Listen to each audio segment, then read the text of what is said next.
He recibido tu último libro, Republicanos, cuando dejamos de ser realistas. Reconocerás que una explicación has de dar por este título, Fernando. Sí. Republicanos, cuando dejamos de ser realistas.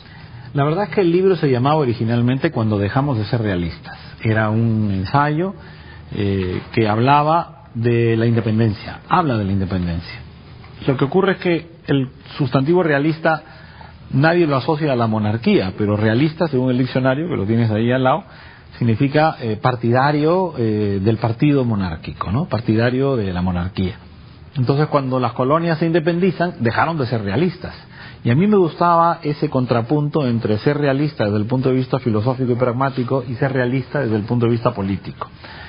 Los editores me dijeron que el título era muy largo y que había que comprimirlo un poco más. Entonces le puse como principal título Republicanos, que hay por ahí una pirueta tipográfica porque la primera sílaba re está en minúsculas y publicanos en altas o mayúsculas.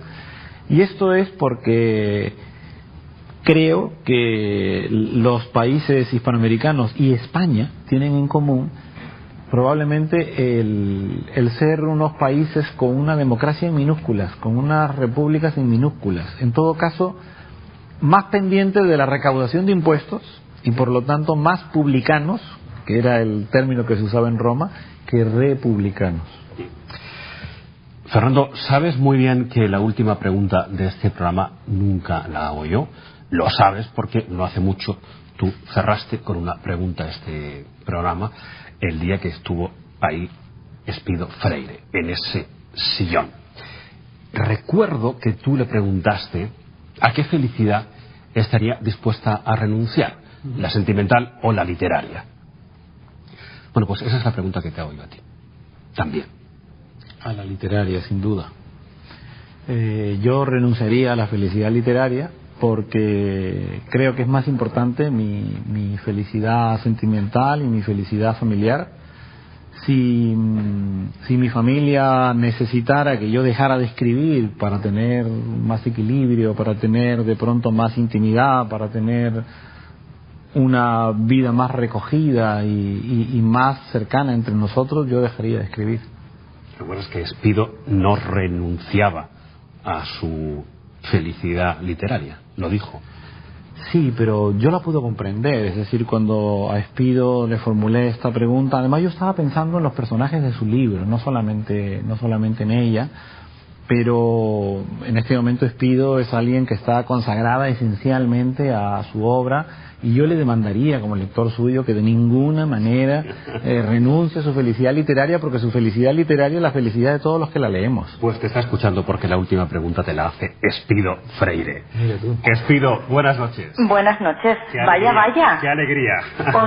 O sea que para la felicidad ajena he de sacrificar la felicidad propia. En mi caso sí, Espido, ¿cómo estás? Bueno, es un placer saludarte, Fernando, como siempre, y es un honor el que me quepa a mí la última pregunta. Y la última pregunta es esta. ¿Qué peso tiene en tu obra literaria la presencia de los no vivos y la presencia de los no muertos? ¿Qué importancia tiene en mi obra literaria la presencia de los no vivos, la presencia de los muertos?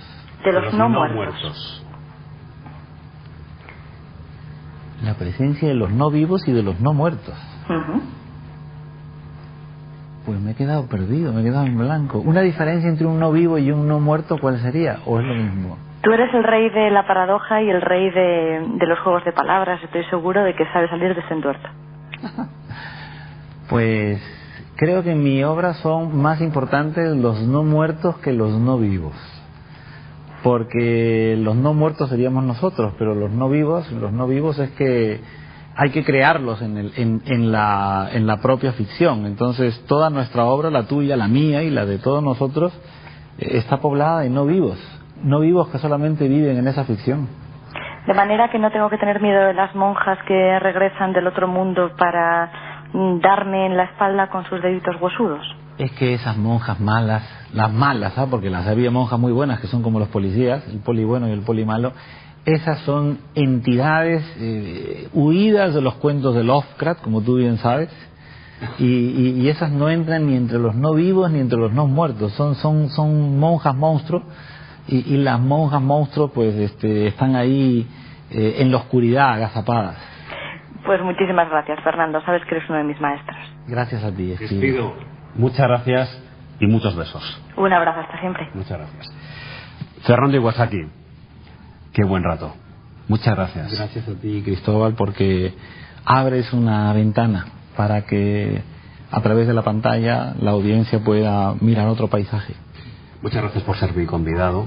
Gracias por tanta televisión juntos, por tanta radio juntos y por las veces que sin tú saberlo me has acompañado, Fernando, con tus historias. Alguien dijo de ti que instruyes y deleitas.